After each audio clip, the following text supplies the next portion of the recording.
Everyone you see here is up for grabs to be sent in the Hunger Games where only one person makes it out alive. I've done many brand steals of the Hunger Games, but I've never done a detailed version. Before we see who compete in the games, please make sure to leave a like and subscribe. It's a huge help to the channel. If you're already subscribed, hey, thank you, bro. I appreciate you watching this video. After we see who is picked, let me know in the comments who you're rooting for. All right, let's get it. From each season, there will be 4 people selected, 2 boys and 2 girls. However, that is only 20 people, which is why we have 4 volunteers more than ready, more than willing to play in this deadly game for much money, like millions. That way we have an even 24. The first boy and girl volunteering as tribute is Ennui from TDRR District and Scary Girl from TDRB. Obviously, 2 very scary competitors. Everyone seeing this would immediately be scared. And the other 2 competitors, Scott from TDRI, along with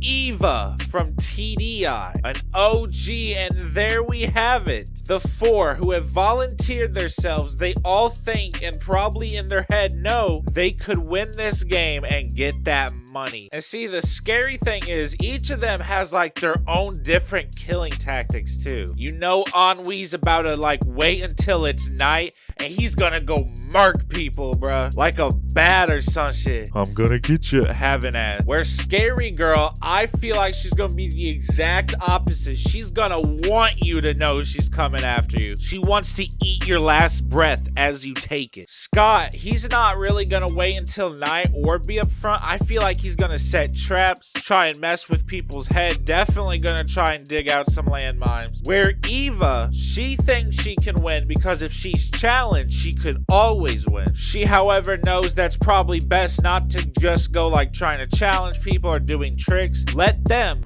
come to her. Type B. All right, we are drawing for the male competitor that will compete in the Hunger Games. 2 of them will be selected. The first person, congratulations, as the capital would say, Cody. And immediately, bro, I think Cody might legitimately piss himself. Sierra is instantly probably crying. Probably not as much as Cody, though. He lines up with the other people and he can't believe it, bro. He's like, oh, okay, well, that's a wrap. No burrito. And the second male competitor fighting in this game is DJ. Once again, another person who desperately did not want to get picked, and now he is also extremely sad. But you gotta chin up, DJ. You're a big boy. You're strong. I know you can do it. Now, for the girls, reaching into the jar thing, you know, shuffling the names around the piece of paper, I pulling one out. Congratulations, Courtney, going into the games.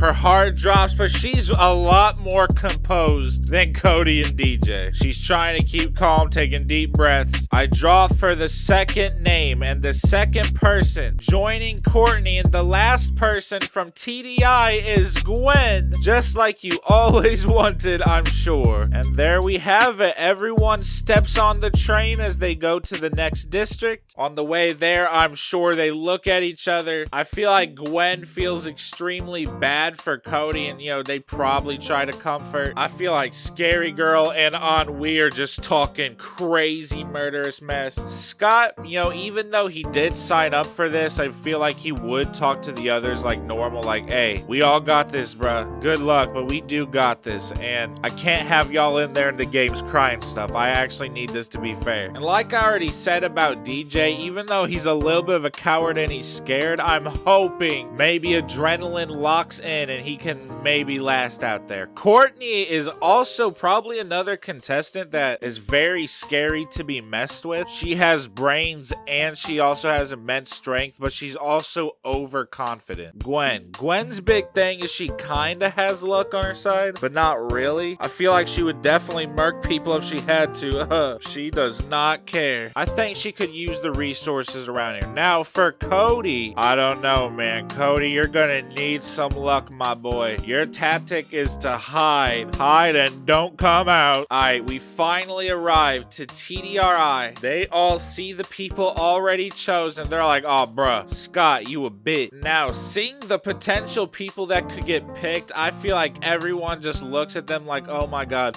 please let us get Dakota. Please let us get Sam. Let us get Cameron, please. And let's do ladies first this time. The first person chosen from TDRI. Congratulations, Dawn. I know this is a game that you hate. You've probably been sick this entire day because you could feel the aura that you're about to go into the Hunger Games. And I promise you, she's not happy right now. And the second girl going into the Hunger Games, budding with Dawn, is Maria. They probably have to drag her up the stage because she's like, nah, I ain't going. Hell no. She's fighting off the guards and stuff. They about to shoot her, but she's like, all right, hold on. All right, gentlemen, the first one selected. Good luck in the games. Brick, you are actually a strong competitor and you actually have a chance. Kinda unlike the second male picked, which is Sam. My bad, Sam. I didn't mean to talk bad about you like that. I did him dirty. Dawn, you are gonna have an immense problem trying to win this game. Not only do I not know if you could kill, but I don't know if you could kill animals either because you need to eat. Yeah, you and Cody can do the waiting method, but you just can't be waiting each other out for months. And Maria, zero problem murking somebody. However, the successful rate of the murking, I don't know. Depending on who she attacks, she might bite off more than she can chew. Brick, however, he could definitely take someone down in a fight, but he has like the opposite problem Anne-Maria's. He doesn't really want to. Sam, shoot. Good luck, buddy. Good luck. It was nice knowing you, my man. You know what? I'll let you take your Game Boy into the Hunger Games with you because I feel bad. Full battery and everything. I'll even give you double A's. Congrats, everyone else. You have dodged a bullet. Pack-a-tail, this is an interesting cast. Most of you are already crazy, and if you're not crazy, you're kinda strong. The first boy chosen from this game, and it's kinda fitting, is Sean. I feel like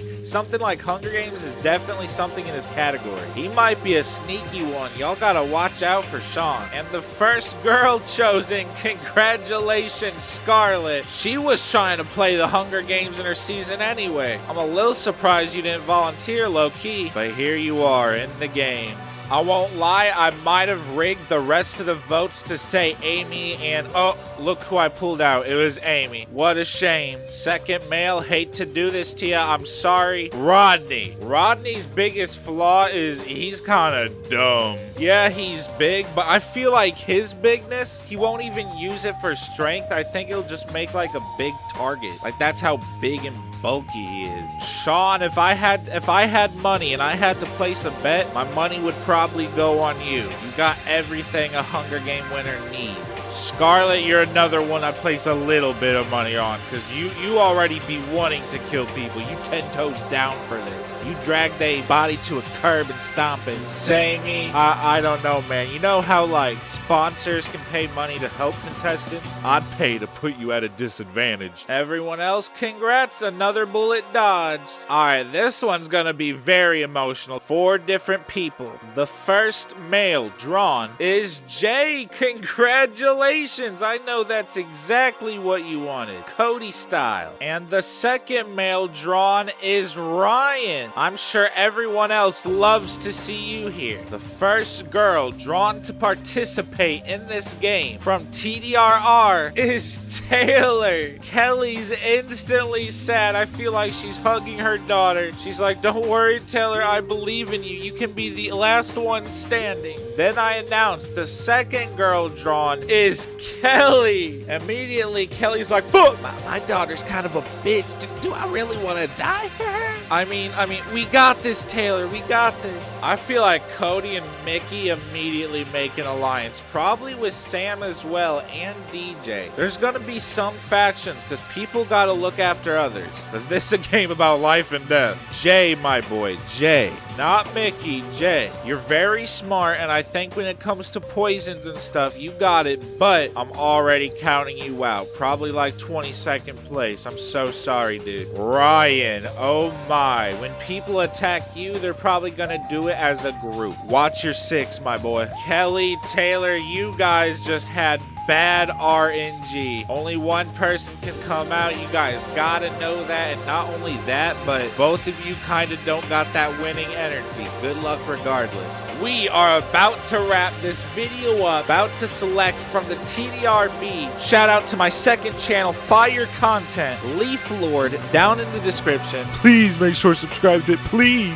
The first male drawn is Z. You know I had to put Z in here. Luck is doing him dirty, but I'm sure where there's a will, there's a way. And where there's a way, there's soda for my boy Z. The second male chosen is Bowie. Raj instantly crying, making Wayne cry. The first girl chosen is MK. She's probably extremely sad, but I don't think she's gonna give up at all. And the last person to be chosen to play in this game is Emma. Very unlucky on your part. Chase instantly laughing, which is terrible of him, by the way. And there we have it. They are on a train ready to go to the capital where they will train for the games. They're on a train to go train. So immediately they see every training area is extensive, has anything and everything they could need to train. And though a few does start immediately checking out the training, trying to figure out what's comfortable, because believe it or not, this is a do or die situation. I feel like some are just gonna go to the chow hall. And not to chow and not to talk, but just because they're in shock. DJ, Cody, just so many people in shock. They're just sitting down, looking at each other, realizing what they're about to have to do in a couple days. Everyone else, though, decides to actually take this time. Crafts and Whims, I feel like Scarlet would be very down to learn that one. Now, one-handed, these are swords, maces, some axes. I feel like this is the one that both Scott and Ennui would be interested in. Two-hand combat for sure, Ryan, for sure. Rodney and Eva. Now, spear and knife throwing, this is super scary, but that fits her name, because that's exactly what I think her main thing will be, is a spear. Like an Aquaman to a trident. And I also feel like this is the one Bowie would do as well. Anne Maria and Sammy doing their archery classes, and Sean taking advantage of the survival training courses. Identifying berries, certain types of bugs, animals, how to camouflage, stuff like that. Even though camouflaging is mostly in Crafts and Whims. Now, immediately, those who volunteered, I think they take immediate notice to those who are automatically training, those who want to survive. And the 4 who volunteered already talked a lot before even finding out who else was gonna play, that they are an alliance and they're gonna try and help each other the most, because even though they are strong, since they're a volunteer, they might be targeted. So they want to expand on this alliance. I feel like they know they can't get Sean. His morals are too high. Yeah, Sammy is kind of good at archery, but Anne Maria isn't, and they just kind of don't want either of them. But I think they do immediately take a liking to Ryan, especially with his skill, using a two-handed heavy battle axe. They want that energy, and I think they all kind of realize they need brains. They need the know-how, and I think they get Scarlet for that. Scarlet is way more than happy to have some kind of alliance behind her,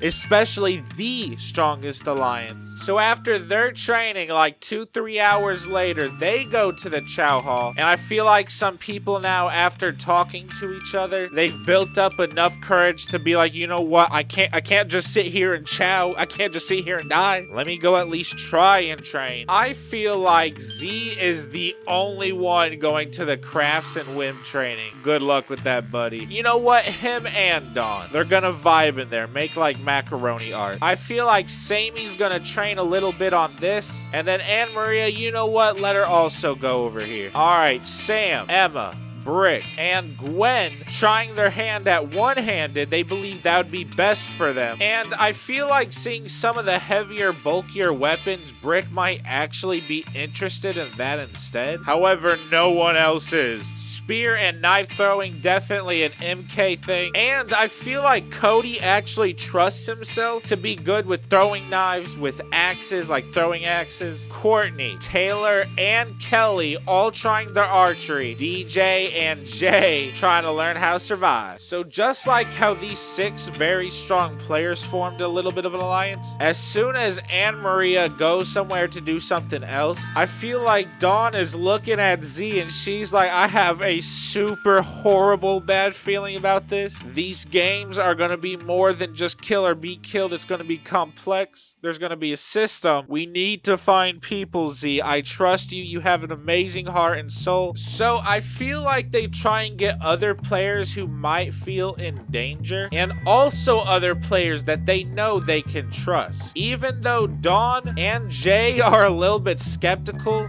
Cody convinces them to bring in Gwen on this. Jay obviously pointing out it'd be great if they could do well on the points. Getting sponsors is huge. By the way, you guys are somewhat in a way sponsors. More on that later. You'll have to comment something down. AKA you gotta choose a sponsor, but you'll understand how. Seeing Kelly and Taylor here, I feel like Anne Maria and Courtney seeing them would immediately sympathize. And Kelly does immediately start crying, which is a little bit sad. But I feel like in this moment, these 4 kind of grew a liking to each other. Alright, after it disperses a little, I feel like DJ and Dawn would take this moment to pull aside Taylor and Kelly, because Dawn is sensing huge fear. Very bad aura come from Kelly, but not in like a mean way, but as in like she's very frightened. And Dawn, even though she doesn't want to tell both of them about the little group, Dawn and DJ does extend a hand. Like, hey, if you guys won't come after us, we will help you and not come after you. And Kelly, I think, is just very immediately appreciative of any kind of support through this. Even Taylor, her snarky self, is quiet, very skittish, and unsure how to handle this moment. Alright, they've been able to train for a long while. Let's say like 2-3 days.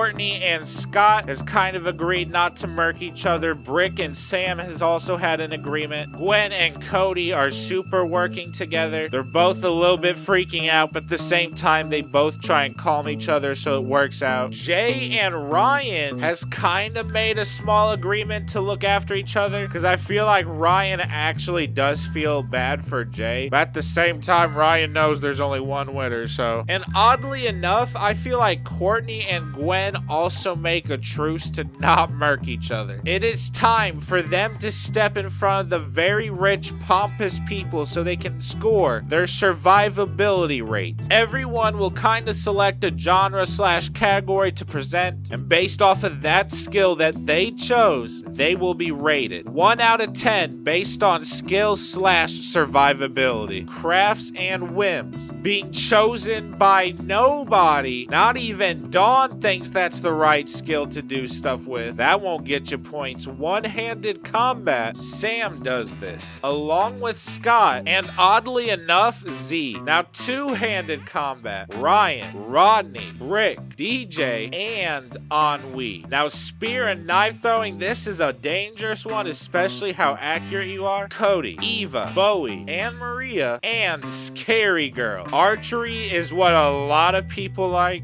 Gwen, MK, Sammy, Emma, Taylor, Kelly, and Courtney. Hey, why is all the girls? They all want to be Katniss Everdeen so bad. If y'all don't calm your ass down. Auditions closed. Roles been filled up. Go home. Pack your bags. I work alone, buddy. Everyone else trying their best to show that they will survive in a way that isn't usual to combat. Now, thankfully for everyone, no one was horrible enough to receive a 1 through 3 rating. However, one person did did get a survivability of 4. And unfortunately, as pathetic as it is, y'all are looking at him. I know y'all are looking at him. Jay, I'm so sorry. You were rated last. I'm sure you can defeat all 23 of these people, though. Don't worry, you can clutch up. A few people with a 5. Sam, as sad as it is. Cody, Taylor, Sammy, and Kelly. That's so sad. They both rated so low. Sammy, your archery almost got you a 6, but it was a 5.9.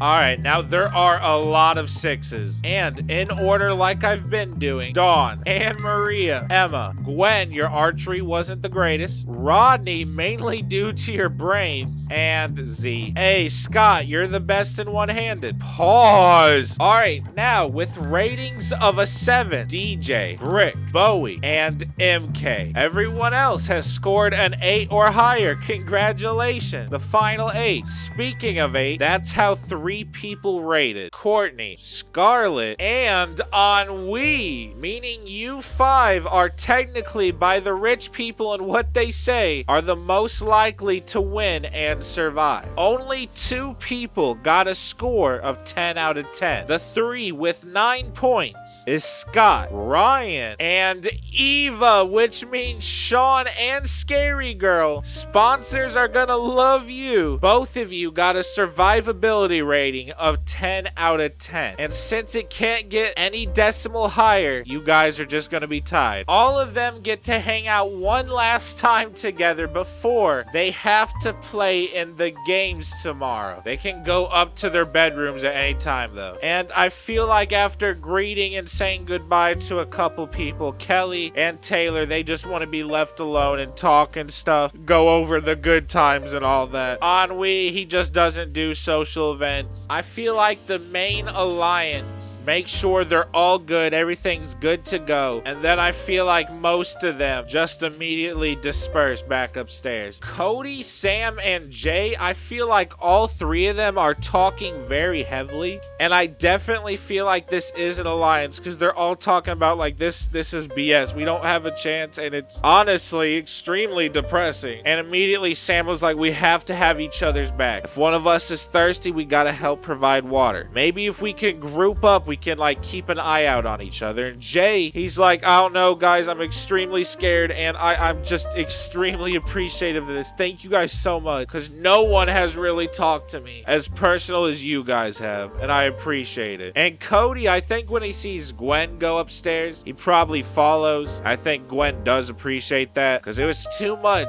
all of these people. But if it was just her and Cody talking, trying to make each other feel better, pause, I think it'd be alright. And I won't even lie, I feel like Rodney is pissing a couple of these girls off, and the only one that's feeling him is Emily. Mystic, I know you did not just say Emily. I'm already in the comments correcting you. You fucked up, pussy boy. You're a total drama content creator?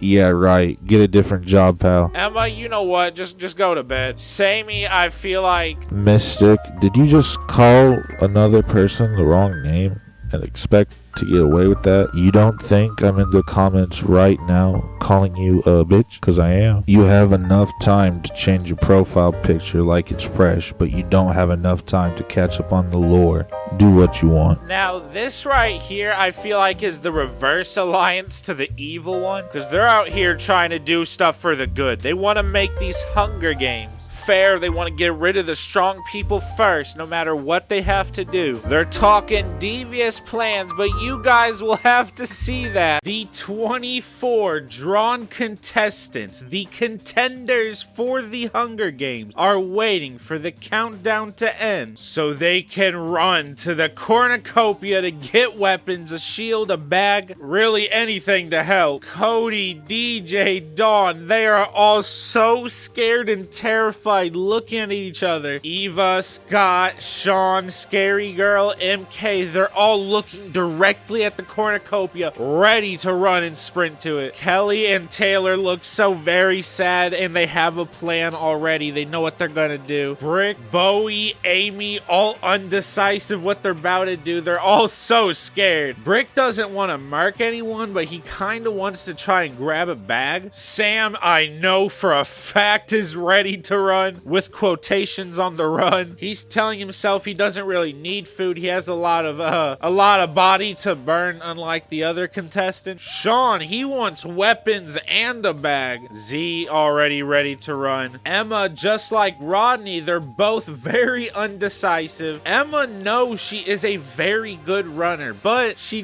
doesn't know she wants to risk getting into a scrap. The countdown is close. Their hearts are racing. Scarlett then takes off her left shoe, gets the scrunchie out of her hair, if you can see it. She puts the shoe on the scrunchie. She waves it around her head, gaining momentum and speed for the shoe, and the person right next to her, which is Amy, she slingshots and catapults that thing right to her landmine, blows up Amy before the games can even start. And this is immediately where we're gonna see who runs, who stays. Eva runs to the cornucopia. She gets herself a javelin, a huge spear-like thing. Courtney runs, snatches a bag, and then immediately disappears into the forest. By the way, we're going down this one by one, but trust me, they're all doing this at the same exact time. They're all running, trust me. Gwen chickened out last moment, ran into the forest just like Cody. DJ, you already know, running with Dawn. Anne Maria grabs the closest weapon she can before running. She got herself a knife. Eva, Scott, Ennui, and Scary Girl, they all kind of have an immediate pack, just like all the volunteers do. Scott grabs like a baseball bat with the nails in it. Ennui on his Grim Reaper grind, he has a scythe. And Scary Girl got her some of these. That's crazy. Brick runs to the cornucopia, grabs a bag, but as soon as he turns around to run away, unfortunately Scott is there to meet him with the baseball bat to the head, and then a few more while Brick is on the ground. I'm so sorry, Brick. Scott was already targeting you. He had his eyes set on you. Sam ran as fast as he could. Scarlett grabbed a bag and then just booked it. Rodney ran. Sean got a weapon. Scary Girl swipes at him, with her arm like swords, some Assassin's Creed grind, and he dodges it and just runs away. She chases after him, but seeing Emma run, attempting to grab a machete, Scary Girl runs as fast as she could at Emma to try and get her. But as Emma looks at Scary Girl ready to fight her, Ennui from behind, the scythe perfectly around Emma's throat, just slice. Emma got done dirty. Scary Girl looking at this looks at Ennui a little pissed, but she's just like, all right, bro, whatever. Kelly and Taylor both ran. Sean, by the way, on his way out, grabbed a bag that visibly had a sleeping bag on it. It's like one of those Gucci bags. Ryan was actually approached by the four before the game started, and they recruited him, so he ran into the cornucopia with them to help. Ryan himself got a big war axe, like a two-hander, but he barely has to pause. You don't gotta use two hands. Pause. You already know Jay running. He running like he got J's. MK for sure grabs a bow and arrow, and low-key, I feel like Eva kind of aims for MK with her javelin, but MK is kind of already far away, and so Eva's like, nah, I don't want to lose this or break it or something. Z ran away, where Bowie just tried to get whatever weapon he could, and it was like a 5-pack of throwing knives. Alright, well, here are the 5 reaping the benefits fully of the cornucopia. They got plenty of weapons, plenty of food, plenty of water. Everyone running, a lot of people faster than others. I feel like Sean is one of the first people to kind of see the rundown city, and due to his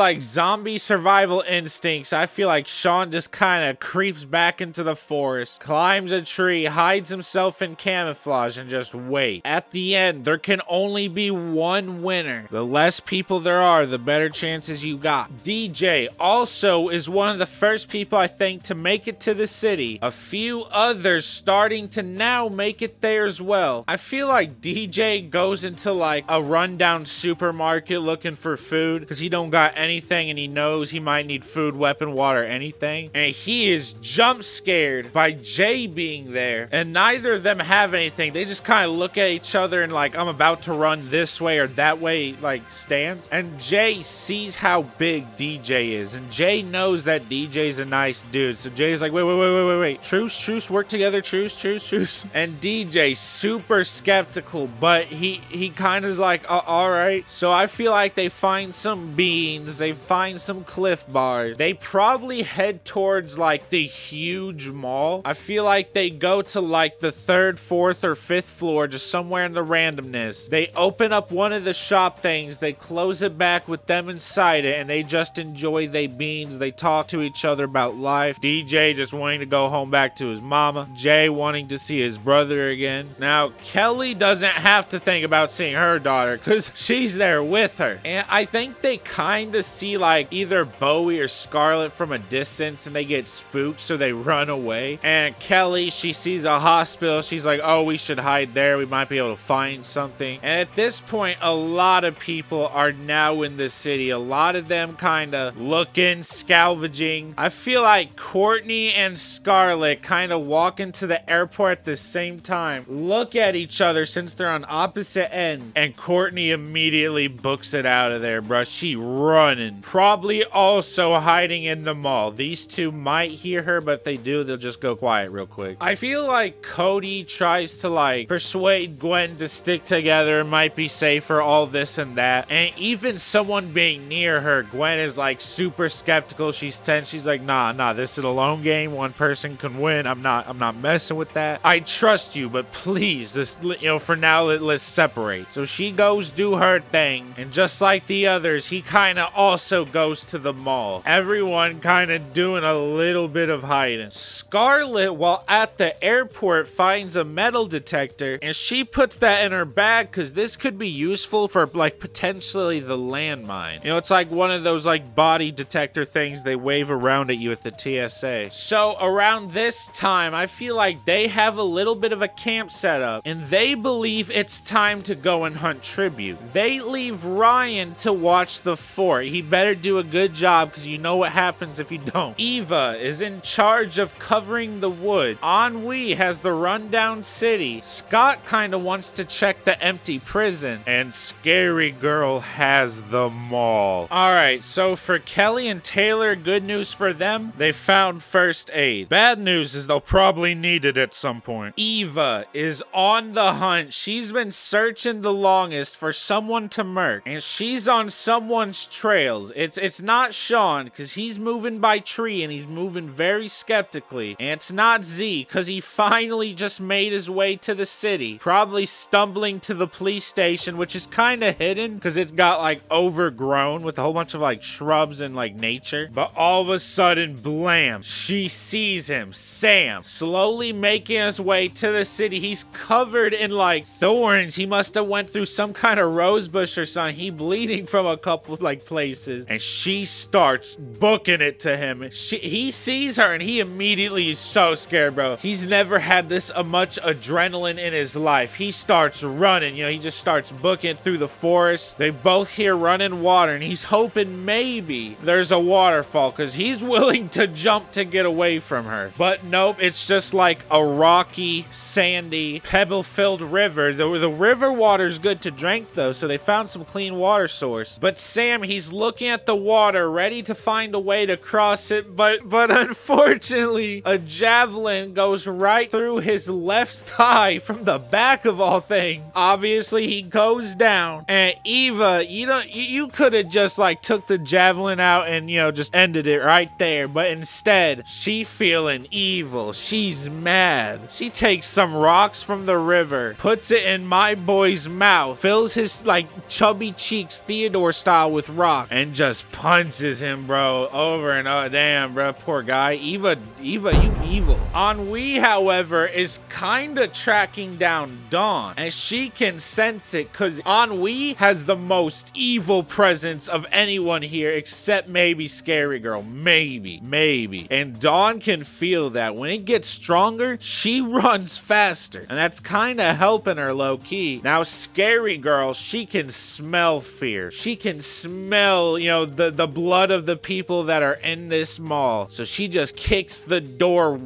crazy open, super loud, basically announcing to everyone that she's here and she doesn't care if you know. And she doesn't bother checking checking the first 2 floors, because who would hide on the first 2 floors? Cody, that's who. And, he saw her, skip his floor. He immediately runs out of there. Jay and DJ just eating bean inside of like an abandoned crusty McDonald's. And then blam, whatever was hiding them is just shot wide open. Scary Girl's looking at them like, I see y'all. And DJ almost shit himself. On God, he might have low key. That's Scary Girl. So she walks in there with authority. She's looking at both of them. She's blocking the exit. There's one way out. Hashtag fire hazard. DJ immediately hides behind the register. So Scary Girl, she just kind of sees Jay, still petrified. So Scary Girl kind of goes after him. And, after hearing a lot of screams, Courtney at this point has already ran out of the mall. Scary Girl just kind of swiping at Jay crazy. By the way, she took off her weapon. She want to use her hand. And DJ kicks Scary Girl off before running out of the building. But as Jay gets up to leave, she immediately pulls his leg, Lee Everett style. He hits his head on the counter. He got blurred vision. He don't know what he doing. He's stumbling. He goes into the back of the kitchen. Scary Girl following. He grabs the fry basket, swings it at Scary Girl,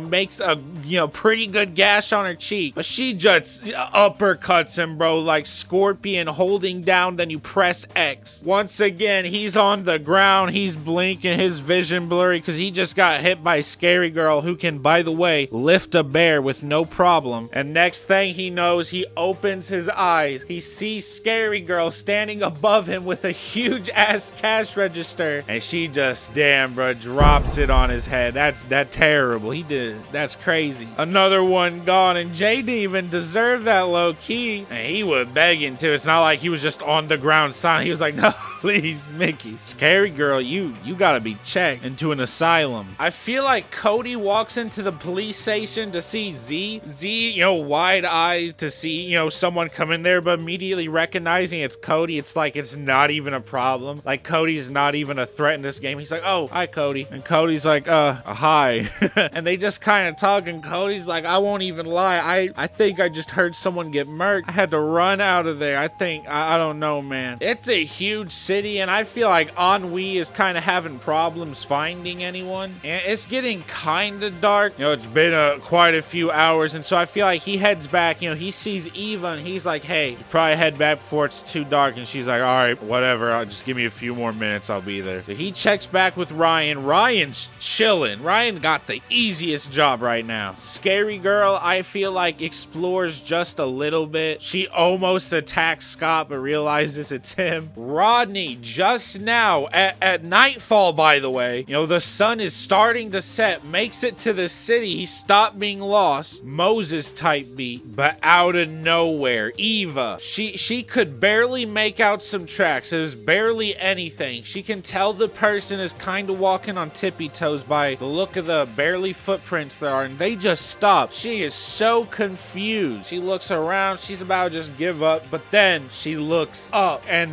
there it is. She sees Sean hiding in a tree, looking down right back at her. And immediately, as soon as he, recognizes that she knows he's up there, he books it. And she runs, along the tree line, like he running up, across the trees up there. She's running, trying to follow him down there. She runs ahead of him a little bit, stops, look at him, aims, throws the javelin, and it cuts his, up his leg and, across his arm some. It kind of hurts. Wasn't that deep, but he's definitely bleeding. He falls out of the tree, almost hits a log. He almost, bonked himself, got dead right there. Eva grabs her javelin, as Sean is trying to get up. She throws it at him. He puts up his bag. The javelin goes through the bag and does stab him a little bit in the shoulder, but not that much. And immediately, with his bag and the javelin goofily sticking out, he runs and tries to hide in the log. Eva going in there with him. She's trying to kick him, or he's trying to kick her, and she's just kind of weaving, dodging, grabbing his leg. They're both kind of fighting in this big ass log, and he gets out. She's crawling to get out. He takes out the javelin, lifts it up, and just spears it through the top of the log. It goes through the log. It goes through Eva, and he lifts up the javelin out of the log and Eva and slams it down one more more time the same way. Eva, I'm surprised it's this early, but unfortunately you are eliminated. Scott saw Courtney hiding in the corner of his eye in the prison, but he just kind of ignored her and went back on. The night is now starting to become. The stars are out. The moon is coming out. They're all wondering where Eva is, and then it shows like the memorial one by one in order of how the members were killed. Amy by Scarlet, Brick by Scott, Emma by Ennui, Sam by Eva, Jay by Scary Girl, and Eva by Sean. It's around like 4 a.m. Everyone in like the volunteering plus Ryan team is like taking turns asleep, taking turns where one person's watching out. Right now they have Ryan on watch, which makes sense. Sean is sleeping up in a tree. These four are in different parts of the city all sleeping. Rodney is in like a rundown motel. Anne Maria is in a store sleeping in like the freezer, but you know, since the power is off, the freezer doesn't work. MK decided to sleep inside of a library, and then Bowie found like an ice skating rink and he decided to sleep there. Cody and Z actually met up with each other at the police station and they talked and made like a little bit of an alliance before they decided to go to sleep. You know, they made a truce. Scarlet is at the airport. I think she is plotting some devious plot. Now the malls and the hotels and motels over here do kind of work, unlike, you know, the rundown motels and hotels at the city. So Dawn is actually at a little vegan shop inside of a super mall. She's getting some like mushroom beef jerky, which is actually pretty good. And DJ is in a hotel under one of the beds and he's just like trying to sleep, but he's cowering and it's so sad to see. Now Taylor and Kelly has actually gotten some really great supplies from the hospital. They've both gotten like backpacks, first aid kits, and you know, they looted up.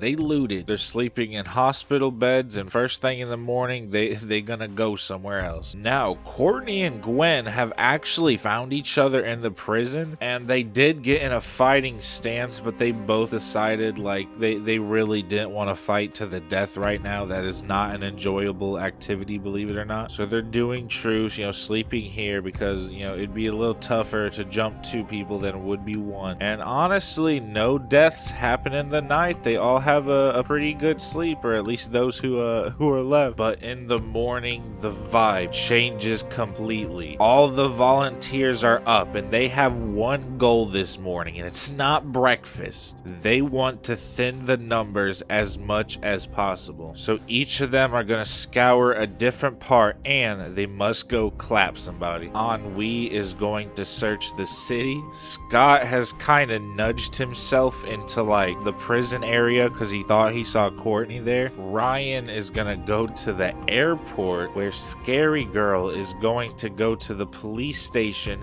hoping to get some weapon. Now, by the time Ennui has gotten to the city, Anne Maria has kind of started to pack up and leave. She's going to the shopping mall, and Bowie, he kind of wants some like first aid supplies, so he's going to the hospital real quick. Kelly and Taylor are instantly spooked because they're about to exit the hospital, and immediately Bowie comes in and they see each other. Bowie just kind of looks at them and he takes out some throwing knives, but he doesn't really want to kill, you know, a mom and a daughter, at least not right now. So he's like, yo, all right, I'ma chill. You guys are going to leave. Goodbye. And you know, they kind of do like a crab walk around each other, but eventually they just run, bro. They run. Now Ryan entering the airport, I feel like Scarlet immediately notices him, and so she, you know, presses open a back door to get out, and it does open, but it immediately sets off an alarm, and she just runs. She runs all the way back to the city. She is not messing with it. The city is like the biggest place, so it is the easiest to hide in, because realistically these are all like diverts almost of the city. They're just kind of like miles away, but only a couple, maybe not even miles, like just like 5-6 blocks, something like that, except the mountain area and then the special cave. They are all, you know, miles away. Ryan, he sees the back door open, he looks, no one is there, and he's angry because he knows that someone just escaped. However, for Scary Girl, she goes into the police station and almost instantly instantly catches Cody and Z. Cody is awake, you know, like putting on his shoes, and Z is still asleep, and Cody just screams. Z opens his eyes, and he also screams because Z was scared of Scary Girl on his normal season, let alone Hunger Games type beat. So when she get her arm blade thing, she tries to slice Z, but he gets off his leg and uses that as like a shield, and you know, like sparks fly. He starts using that as a weapon, hopping around. Cody just books it to the city. Z is able to actually he got a good baseball hit with his leg right over Scary Girl's head. She gets knocked down for a moment. He puts on his legs. He runs away. Now he runs very far away. Ryan is coming back. He hears the commotion. She's like, go after Cody. He went into the city. I'll get Buddy Boy. He just hit me. Now Bowie, he's hiding a little bit in a bush because he heard like screams and commotion, and then he sees Z is like running super fast. He gets a little bit worried, but he stays in the bush for like another like 20, 30, 40 seconds, and that was a good idea because Scary Girl is only like 30 seconds behind Z, and she's gaining motion. He does not want to deal with that at all, so he leaves. Everyone is now going to the city trying to hide, but with everyone hiding, a few are bound to get found. He decides to go back to the skating rink because that's where he slept. He has a couple things there like food and water, and the skating rink kind of reminds him of home, or not home should I say, but it's a homey feeling because it's Raj, and he's kind of, you know, hoping that Raj is watching, you know, just like Bowie's hoping his family's watching. Unfortunately though, as Rodney is coming down the stairs from the rundown little hotel he's in, you know, the one he was sleeping at for the night, he does see Ennui in the doorway, and Ennui has his scythe. He keeps that thing on him, and seeing this, Rodney does get a little bit scared, but he puts his hands up. He's like, hey, I don't want to fight you, you heard? But I will. And Ennui just steps forward and he swings the scythe at Rodney, but Rodney ducks, and then he like puts his head down kind of in like a bulldoze stance, and he bull charges Ennui, and it just slams Ennui against the wall. I'm talking for a second, Ennui couldn't breathe. He's like, oh, whoa. But you know, as soon as he gets his breath back, he sees Rodney once again coming at him, bull charging. Ennui steps out of the way, and Rodney hits the wall with his head, breaks the wall some, and he's like, ouch, that hurt. But then instantly he looks at Ennui again and growls, and Ennui sees that Rodney's getting ready to bull charge again. So Ennui backs up a little bit more to the right, just where Ennui wants to be, and then Rodney bull charges Ennui. Ennui was in front of an elevator shaft, an open one, mind you, and when Rodney tries to bulldoze him, he steps out of the way. Rodney falls down the elevator shaft, and it is a far drop, but he only breaks his legs in a very horrible way. Like, he's not getting up, and I doubt he's even crawling. Like, his bad broken legs. He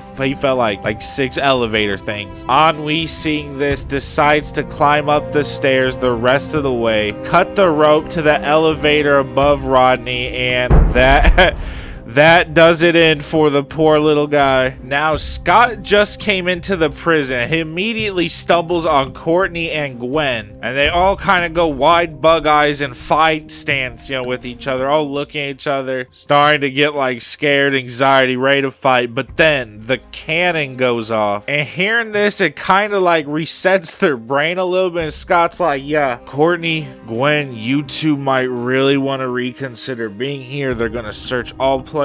I'm gonna tell them I looked here and there was no one here, but they might double check. I'm telling you, you want to go to the mountains. We aren't searching that far yet, since there's nothing out there besides probably animals that'll kill you anyway. But I'm telling you, like, you can't trust people, bro. You two gotta like look out. I'm gonna go keep searching. Now Z is currently climbing a like kind of run down but pretty still kind of okay built Ferris wheel. He is climbing that thing. Scary Girl's at the, like the abandoned Six Flags looking for him. She hears a huge clunk and it's caused a part fell to the ground from the Ferris wheel he is climbing, and he's way up there. She starts like climbing up there to follow him, and she's climbing really fast. And honestly, it's to the point where he's afraid, so he quickly gets into like one of the carts in the Ferris wheel. He's popped off his leg again. He is ready to fight. But then, as he's waiting, a few minutes later, he hears Scary Girl on top of the box cart he's in, and he's just kind of waiting there in the corner. He's so scared. He's just waiting.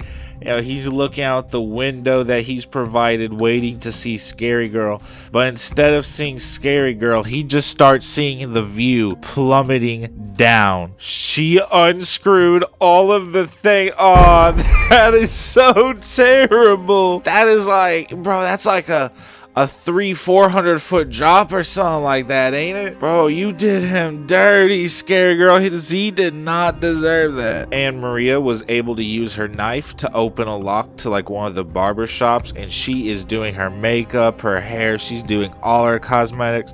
Honestly, Anne Maria is having like a good old time. That knife is being used for everything but murder. While everyone was away, Scott has raided the cornucopia, and he got himself like a really nice double-edged sword. Now he is going to hide himself in the hayfield. He has tied a rope very tightly to the end of the sword, and he has a plan. Now Dawn is coming down from the second floor, and Anne Maria is moving up to the second floor. And when they meet each other, instantly Dawn gets scared. She's just looking around, wondering if Anne Maria is gonna hurt her, and it's instantly Anne Maria sees another competitor. She puts up the knife, because Anne Maria knows what this game about. Anne Maria ain't messing around. She will murk someone, put you 10 feet under. She'll make you gargle bricks and make you stomp a concrete. She don't care. She'll do it to you. On God. And as soon as she puts up the knife, Dawn grabs a display purse and just hits Anne Maria with it right over the head, instantly causing like a swollen eye, making her drop the knife, and she just runs away. Cody, kind of like MK, is in the city hiding. Like they trust survival and hiding rather than going to thin the numbers yourself, because there's plenty of people right now doing it for others. And Cody is trying to find Z. He heard 2 cannon shots, and he's very kind of afraid and horribly saddened and disappointed. And honestly, he's kind of PO'd. He watches Scarlet go in the ice skating rink, and then he slips by and goes back to the police station, hoping that Z might have returned. But unfortunately, it wasn't anything. No one, nothing. And so he just goes back in the police station, kind of hides himself a lot better this time, and just waits for, Z to come back, or maybe even Gwen. That really gets his hopes up. Bowie has actually decided to put on like some ice skates, and he is currently like skating, trying to do figure eights and all that. Whatever Raj has told him, whatever Wayne has taught him as well. They both trying to teach him. And he's very happy to be ice dancing. It almost makes him cry. But as he is slowly making a turn, all of a sudden, Scarlet, rope around his neck, garrote wire style, just starts choking him out and then brings him to the ground. She kind of kneels, using as much force as possible on him, and he's trying to kick his legs out, and the ice skates just chew up through the ice, and the ice is slippery. He can't gain any traction. He's starting to it's kind of sad to see, really. But then suddenly he clenches his fist and reaches back there and punches behind him. First one hits her chin, she's not bothered. Second one hits her glasses, and a shard of glass goes into her eye, and she lets go of him. He gasps for air, and after a couple moments, he quickly stands up, and he just starts kicking Scarlet. And I ain't talking regular kicking. He has ice skates on. Every kick is a huge gash. He just kicking and kicking. I'm talking, he kicking her chest, he kicking her neck, he kicking her face, he kicking and kicking and kicking and kicking. And he just stomping around, and he's like, this is for Raj, this is for Wayne. I don't know who else you might have murked if you murked someone, but this is for them. And he's kicking, he's kicking, he's kicking. Hey, Scarlet, honestly, you attacked him, so this is on you, buddy. Congratulations, Sean. You are the last Pacatail Island member. Now, Anne Maria runs to the city, and she's looking around for somewhere to like kind of hide, and then she see Bowie come out, his entire bottom of his pants leg blood covered, his legs soaked in blood, and this scares the shit out of her. She runs away into the forest. So Anne Maria, frantic, she's scared, and she, as you might have guessed it, goes into the cornfield. And Sean ain't the murderous type. He just want to win this game low-key, and he was kind of hoping it'd be someone more dangerous coming into the field or whatever. But as soon as he hears anything, he swings that sword and immediately slices her stomach open. And Sean, hearing her, he finishes the job, doesn't want her in pain. He swung that sword around him with the rope on it. He had like max projectile range. Cody hates the sound of another cannon shot and still no Z. And once more, it is starting to get night out. The four all retreat, very happy with what's happened today. Both DJ and Dawn, by around when it starts getting nightfall, see each other at the hospital because they also would like to have something to maybe disinfect or hydrogen peroxide or something like that. And immediately seeing each other, Dawn can read his aura. He's scared, and Dawn immediately calms him down. And I do think they would trust each other immediately, especially they're tired of being alone and afraid and watching over their back. They go in the hospital, and I feel like they talk a good cry, and they make sure that they let each other know that they have each other's back. Kelly and Taylor are actually chilling in a jacuzzi in the cruise ship. They're enjoying their time right now. They're just trying to relax. The sun is going down as they watch the 4 people who have perished today. The memoirs on top of the screen on the very top of the sky. Gwen and Courtney decide they're gonna stay at the prison just one more night and then leave in the morning,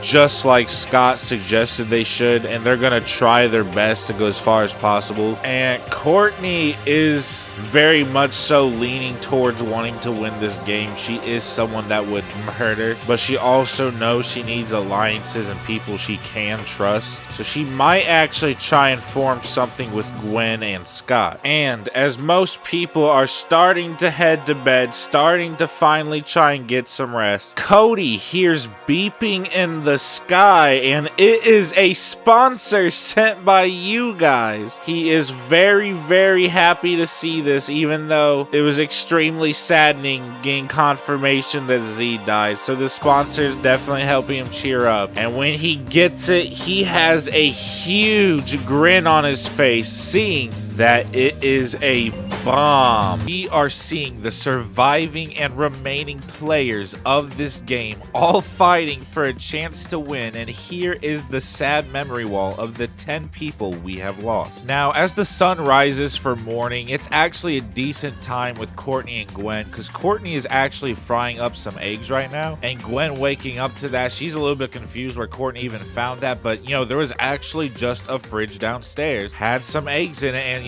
she's cooking 2 big omelets for the both of them. So she gets both of them a plate, and she serves. It's delicious. She even has herbs and seasoning. The kitchen has some good stuff for a prison, low-key. This must have been the Paddington prison. They even had marmalade. Now, even though some are having probably a pretty good time, there's others who are just spending their morning with a plan, but they are so scared to pull it off. As you may be aware, at the end of last episode, Cody, thanks to you guys, received a sponsor, which was a bomb. And he has a plan with it, but he's afraid he might gotta sacrifice himself, but that isn't part of the plan, but he's afraid that might how it goes down. He's scared. But I don't think there's one person here who's not scared. Well, maybe except her, because she loves this. She's enthralled, bruh. Alright, obviously, since this lot is at the cornucopia, they're eating good. I mean, they got Spam, they got Reese's, they got everything they could want to eat. But at the same time, they are dressed to go murk. A couple couple of them, there was only like a suit of armor, or like bulletproof armor, should I say. But instead of one person getting it all, they like kind of split it. So Scott has the helmet, Ryan has the boots, Scary Girl has like the chest plate, and Ennui wanted the gauntlets just because he thought they looked cool and he painted them black. Scary Girl and Ennui are trying to very much convince them that they just can't stay here. They have to go hunt to end this game. And Ryan and Scott understands that, but they also don't understand like the more people they murk, the closer they get to having to betray each other. So why not just like let everyone do it for themselves? And Scary Girl's like, that's stupid. Are you stupid? That just means one of them will have enough time to like raid us or something. That's dumb. Are you stupid? And this kind of pisses Scott off low key, but Ryan's like, you know, it does make sense. I just want to go back home to Stephanie. This some bull. And she's like, are you stupid? You think you're going home? You dumb bitch. There's not a pool. There's not even a house. But they are on their way to go murk. They all have their signature weapons. Scott got his baseball bat with nails in it. Ennui got a scythe. Scary Girl got her arm blade thing. And Ryan just has a war axe. And Sean is kind of hiding under like a whole bunch of sand with his eyes barely peeking out. Even a couple of like leaves and stuff on him. And he's just watching them like go past. And he is so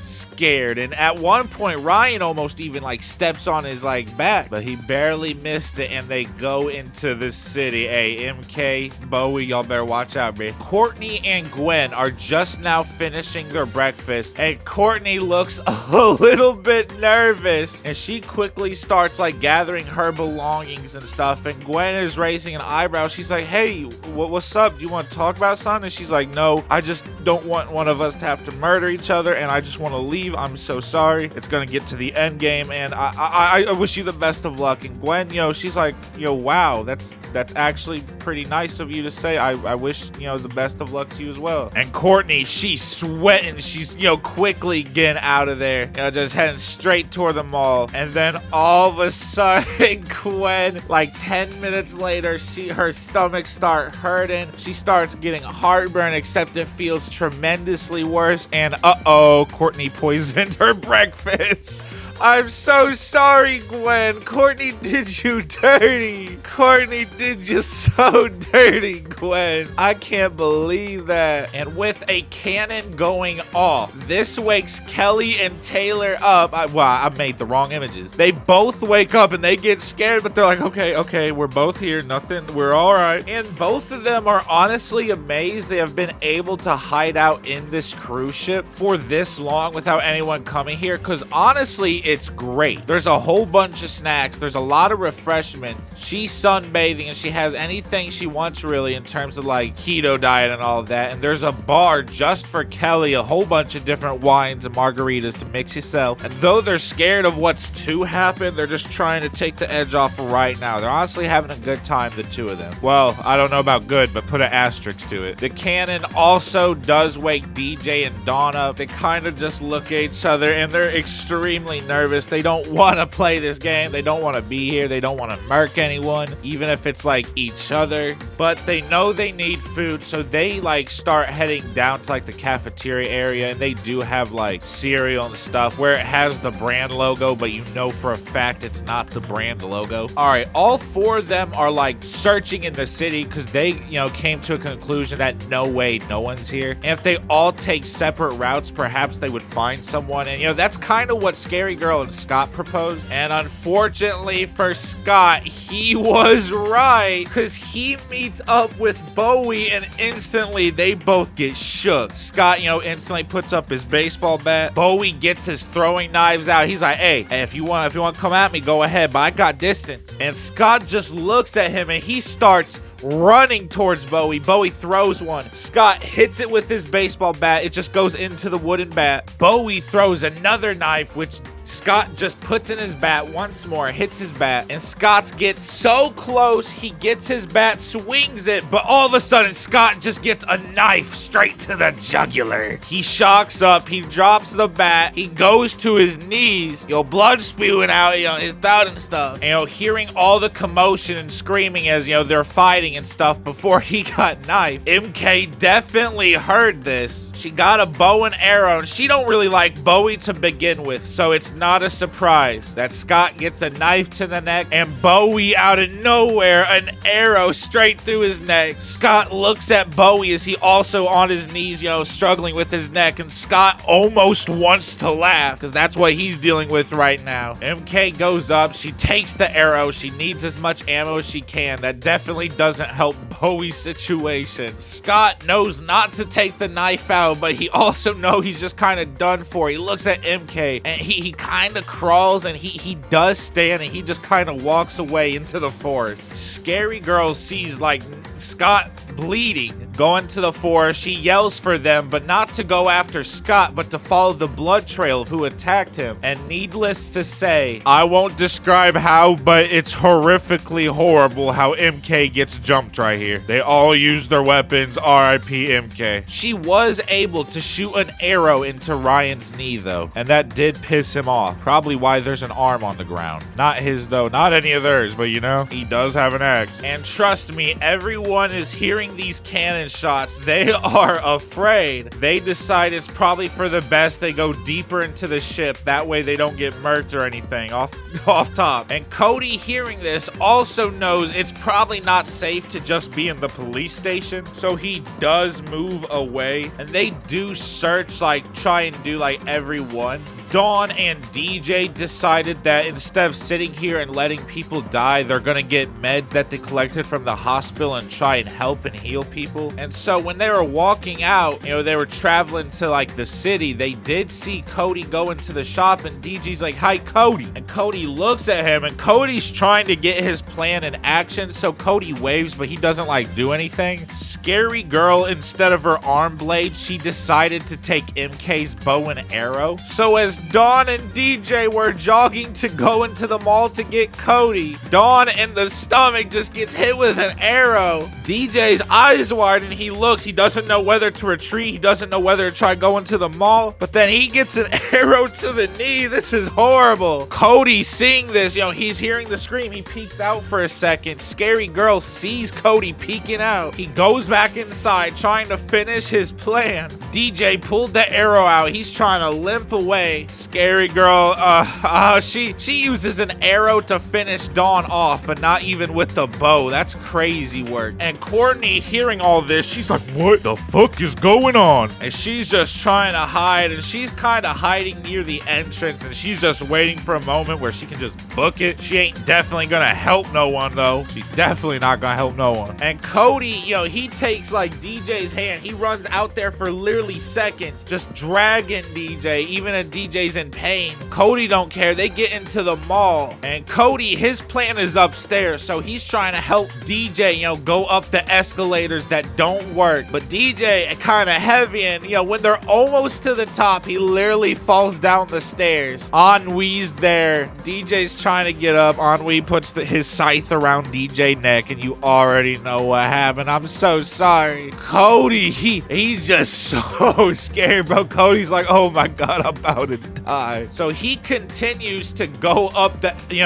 escalator. They following him. He's trying to quote unquote hide. Courtney does indeed book it out that bit, and Scary Girl's like, "I see you." All of a sudden, behind a stash, he pulls out something round covered in cloth and a big heavy-duty riot shield straight from the police station. Scary Girl's trying to shoot arrows at him. He's blocking with the shield. That's easy work. They're getting closer, all trying to maneuver. About 16 feet away, he then throws the round cloth thing at them. And as you guys may have guessed, it's the bomb. But Scary Girl thought it might have been a lead ball or something, and it was going straight to her face. So she gets the bow and arrow. It gets closer and closer. She shoots at it, and it blows the three of them and kind of Cody all up, boom. Even Courtney running away could hear it, and they could even hear it a little bit, but not enough to think it was a bomb. They maybe thought it was like something else. Now, unfortunately for Ryan, the way he was holding his axe, when the bomb exploded, he kind of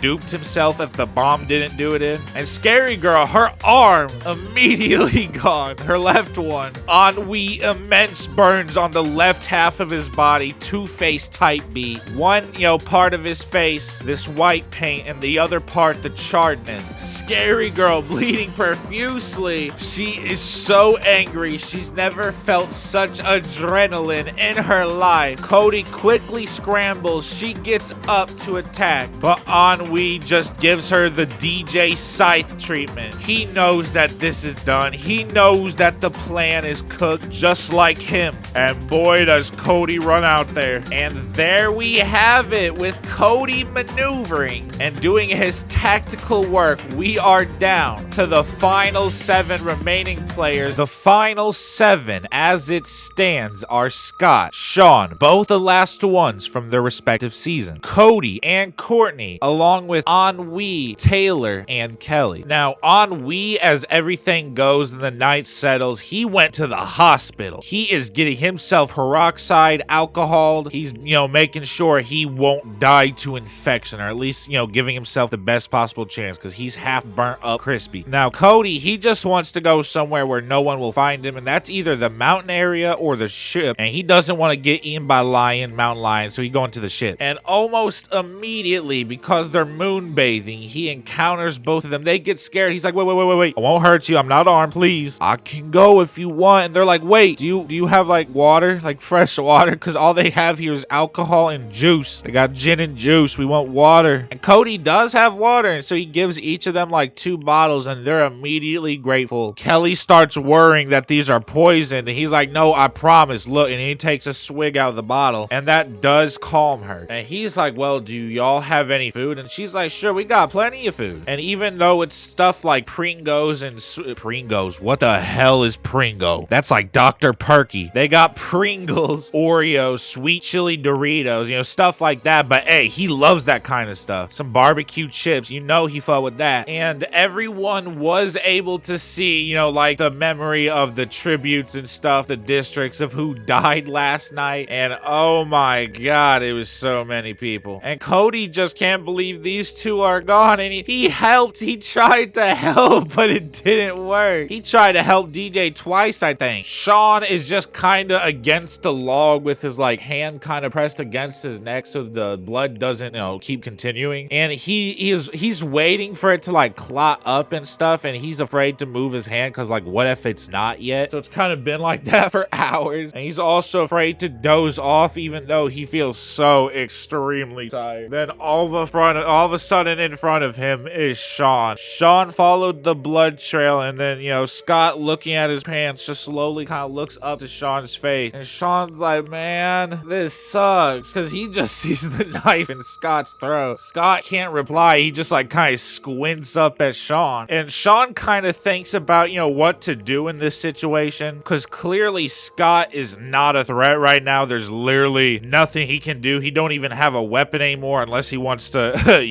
and so Sean, he raises up his sword, but all of a sudden an arrow goes right through his shoulder. Courtney looted the corpse of Scary Girl, and without Sean knowing, was sneaking up. So there's a blood trail, bro. Anyone can follow that, and she was curious. Immediately as he feels it, he breaks the arrow off, pulls it out, and he just runs away. Courtney thinks for a moment about following, but then she sees Scott, and when she sees him, she's like, oh my God. Because Courtney, out of everyone, she kind of likes Scott the most here. And seeing him like this, she's like, yo, that's actually kind of messed up. That's whack, bro. And she kneels down, she's thinking maybe go to the hospital to get some bandages for him, maybe we can do sun here. And Scott's just kind of looking at her. All of a sudden, he goes wide-eyed. She's confused. And Sean drops kick her to the ground. You not gonna shoot him with an arrow and he's just gonna leave. Hell nah. He grabs the knife out of Scott's throat and just, tackles Courtney, gets a couple of the stabs in. I'm sorry, Courtney, that is it. He's still bleeding profusely from his shoulder. He quickly leaves the scene. Scott is bleeding again, but luckily for him, the fact he was holding his throat for as long as he did, building pressure, did like create a blood clot, but he is feeling like blood running through his fingertips and stuff. He's just so confused what to do because he's just feeling more and more tired, but he knows he needs to get up to like go help himself. Hearing another cannon, the three of them realizes like, oh my god, we are half of what is left. And then all of a sudden, Kelly, she really starts tearing up because she knows that she can't win because everyone else has a chance to win. As long as Taylor is alive, she can't win. She does not have a chance to win at all. And she knows what's like about to happen and stuff. And even for a split second, she's like, should I just kill Cody right now, me and Taylor? But then Taylor, she's like, what do you think will happen with death? This is the most, intelligent question she's ever asked Taylor. Taylor is asked. And Taylor's like, what do you think happens when you die and stuff? And Kelly, she kind of assumed that Taylor believed in God because Kelly was raised to believe in God and all that. And so Kelly's kind of like, I don't know, heaven,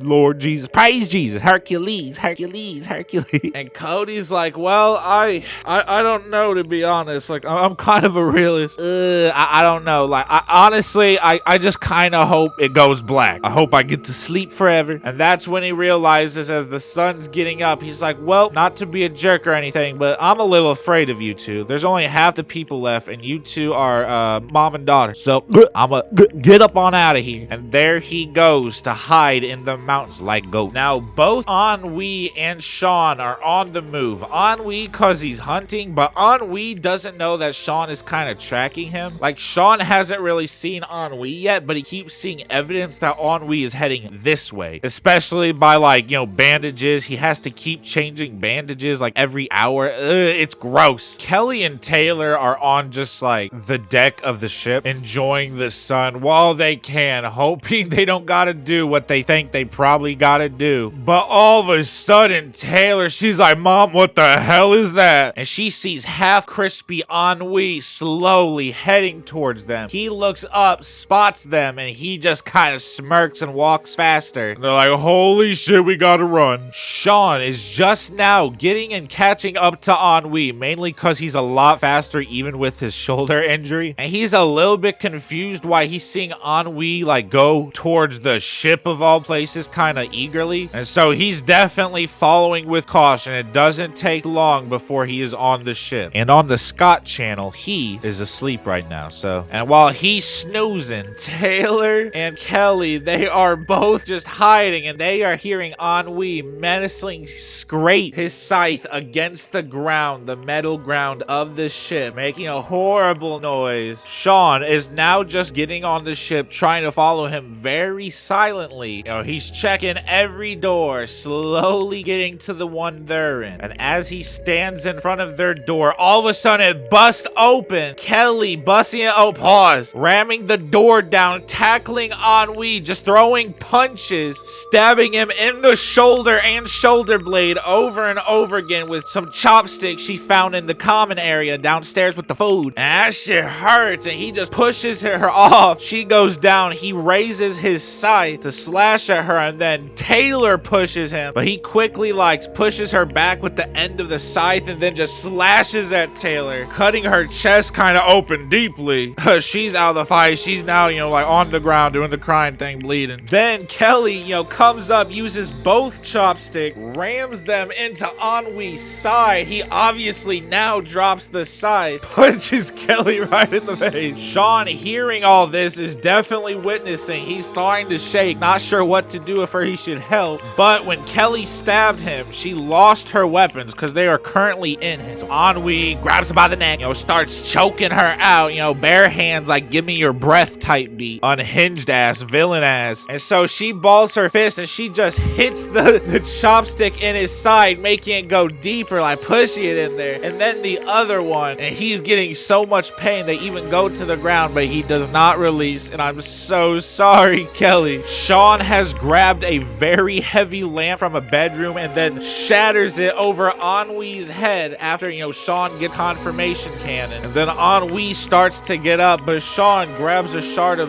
glass that came from the lamp, and even though it's cutting his hand, he just starts stabbing Ennui in the back. Ennui's trying to ignore it, crawling away as Sean's on him piggyback style. But you can't ignore death, bro. That's a little bit of a hard thing to do. Hearing screams and murders and all this, Cody can't believe it. He's getting out of here, bro. Which leaves Sean to just kind of look at Taylor like, oh my god, why am I always getting in this situation? But Taylor, it doesn't take long. That was a deep gash, and I was like, ugh, I don't even want to describe it. And so Sean, counting the cannons and stuff, he's like, wait, there's only 3 people. And the rest of them are doing the math as well. The cannon woke Scott up, and he coughs a little bit of blood, and he's pale, bro. He looked like a zombie. And Cody, he sees like this dried up blood trail, and he just kind of feels sick about it. But he knows that, the game removes the bodies after, they've been bodied. So he hoping like maybe there was a weapon left behind at the body. So he follows it, only to be amazed and shocked at a still alive, barely Scott. And Scott's looking up at Cody like, oh man, I'm gonna get killed by this twerp. Oh brother, how do I get killed by a Cody? Where did I go wrong? And Cody, he just kind of kneels. Seeing this, he feels so bad. He